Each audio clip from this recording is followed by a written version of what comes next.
And now we're going to have a look into custom identifiers. Identifiers can be found at our survey. You can see them right here, the identifiers for our UK survey setup. And here we have the same with our identifiers for our Swiss setup.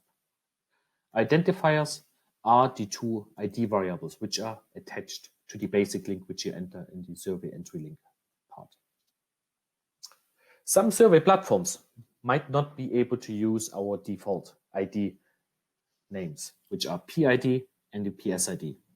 So in case you do need a specific naming convention for your platform, all you need to do is go to the identifier section and rename them. You can simply click on here, change PSID, for example, to ID, save it, and now we can see it automatically changed that our session ID parameter is now called ID in the survey entry link as well. There are several survey platforms which do need specific ID parameters. This makes it possible for you to work with all of the platforms which you want to work with.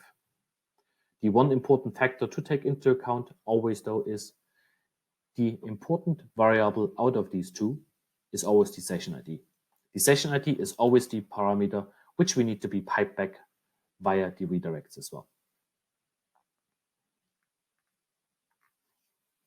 Let's go back to our dashboard. Thank you for taking the time to watch this video, and we hope you found this video series helpful. Please reach out to us in case of any questions, and be sure to ask Dynata for end-to-end help with your research and audience needs.